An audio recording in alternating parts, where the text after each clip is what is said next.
je retrouve Aline, une passionnée des buffets Mado. Vous savez, ces grands buffets qui trônaient dans les salles à manger de nos grands-parents. Aline les affectionne tout particulièrement en leur redonnant une seconde vie. Et c'est à ses côtés que je participe activement à la restauration d'un authentique buffet Mado. C'est fou hein, le travail que ça représente. Oui, hein, n'est-ce pas? Toi, tu fais tout, quoi. Tout de A à Z. Tu pars d'un meuble comme celui-ci qui est derrière nous et Oui. tu le retapes entièrement. Exactement, oui. Et effectivement, les travaux préparatoires, c'est pas forcément la partie la plus drôle, mais c'est vraiment ce qui détermine en grande partie la qualité des travaux de finition. Comment tu as eu un coup de cœur comme ça pour ces meubles Mado? Qu'est-ce qui s'est passé? Le déclic? Un peu par hasard au départ. En réalité, je suis tombée sur un de ces buffets sur un vide-grenier et en fait j'ai été séduite par la taille des portes qui me permettaient vraiment de réaliser des gros décors. Voilà.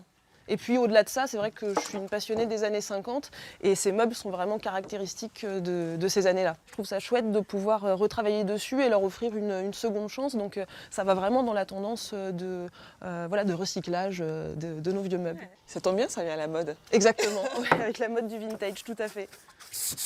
Pourquoi Mademoiselle Térébenthine? Lorsque j'ai démarré mon activité en 2005, j'avais en fait une double activité, c'est-à-dire j'avais une boutique d'articles de décoration et puis mon activité de peinture sur meubles.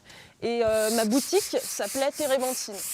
Et en fait, dans les petites villes, et c'est sans doute vrai aussi dans les grandes villes d'ailleurs, les gens, les habitants connaissent rarement le nom des commerçants. Et donc ils nous associent au nom de notre enseigne. Et en fait, naturellement, pendant des années, on m'a appelée Mademoiselle Térébenthine. Parce que voilà, j'étais jeune et ma boutique s'appelait Térébenthine et c'est devenu mon nom d'artiste. Et la térébenthine, c'est le produit avec lequel on nettoie ses pinceaux. Également. Donc là, on décape en fait. La toute première étape, c'est d'abord de démonter toute la quincaillerie, tout ce qui est métallique. Et puis ensuite, c'est effectivement soit décapage, soit ponçage, comme on est en train de le faire là. Et seulement ensuite, on peut passer à la mise en peinture. Ça représente combien de temps de travail? En passant par la mise en peinture, la réalisation des décors et puis la finition, le vernis, la repose du dernier accessoire, il faut compter en moyenne 3 semaines. Waouh! Je m'attendais pas autant de boulot. C'est vrai? Ouais. Bon, ben, on a du boulot alors. Oui, en effet. Mais si ça te dit, pour changer un peu des travaux préparatoires, je te propose d'aller voir comment se déroule le décor. Avec plaisir, je te suis. Ah oui, c'est vrai que ça te permet d'avoir des belles surfaces pour travailler là.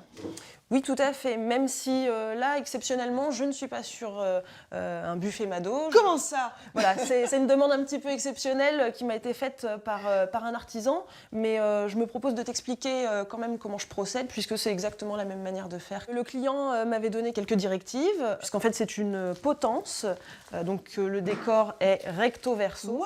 Waouh! Ah oui! Comment tu fais pour passer de cette taille-là à cette taille-là? Alors, lorsque j'ai ma maquette, je vais ensuite imprimer mon décor sur papier, tout simplement, à l'échelle de ma réalisation. D'accord. Et ensuite, je vais passer au dos de ce poster une solution qui contient entre autres des pigments en poudre qui vont me permettre de reporter les grandes lignes de mon décor. Je veux bien que tu montres justement comment tu transfères le contour de ton dessin sur le bois. Alors, j'ai d'abord imprimé mon motif, donc ici le lettrage et un copeau de bois. Au dos, tu aperçois la solution à base de pigments en poudre. Et on va pouvoir commencer véritablement à reporter les éléments. Donc pour ça, moi je prends tout simplement un crayon de papier et puis je vais repasser les contours. Donc je te montre un petit peu. Après, voilà, c'est encore une fois, on n'est pas non plus au millimètre, c'est plus fait pour donner une ligne directrice. Des repères. Exactement. Est-ce que tu veux essayer? Bah, si tu me fais confiance, oui. Oui, je te fais confiance, il n'y a pas de souci. Je vais te faire le thé. Oh là là. Non, pas de pression, pas de pression, il n'y a vraiment rien de grave. C'est tout simple. Ça commence bien. Vas-y, continue, c'est pas gênant, t'inquiète pas. Un peu là. Quand on regarde tes décorations sur tes meubles Mado, sur tes commodes, On voit que tu aimes jouer avec la publicité de l'époque, des années 50. T'aimes bien jouer un petit peu sur le décalage, justement, entre les messages, les dessins. C'est vrai que j'aime bien les réclames de ces années-là et que j'essaye toujours de m'inscrire un petit peu dans le même esprit. J'aime bien aussi l'humour, donc souvent, effectivement, mes fausses publicités, parce que ce sont toujours des fausses publicités, tournent avec voilà, des jeux de mots un petit peu rigolos. Bon, je crois que j'ai fini mes lettres. Parfait. Alors on décolle Yes. et puis on regarde ce qui se passe en dessous. Vas-y, je te laisse. Ah oui, effectivement, c'est très efficace, ça. Et voilà, le résultat. Bon, là, vous comprendrez que je ne vais pas participer à colorer les lettres. Parce que là, Tu pourrais, hein, tu pourrais, avec encore une fois, il n'y a jamais rien de grave. Hein. Et voilà. alors, je vois que derrière toi, tu as un mur avec différentes commodes que tu as réalisées. Tu as déjà eu des demandes très surprenantes. Alors oui, très récemment, on m'a demandé de travailler un buffet Mado à la façon de Mondrian, par exemple, voilà, qui est un peintre abstrait, Ouais. donc qui est un petit peu à 10 000 lieues de ma façon de travailler la peinture. J'ai trouvé ça très surprenant, mais j'ai accepté de relever le défi. Ou après, voilà, des thèmes un petit peu qui sortent un peu de l'ordinaire, comme le rugby des années 40 ou des thèmes un peu fantastiques, un peu elfiques aussi. Eh bien, en arrivant tout à l'heure, il y en a un que j'ai repéré tout de suite.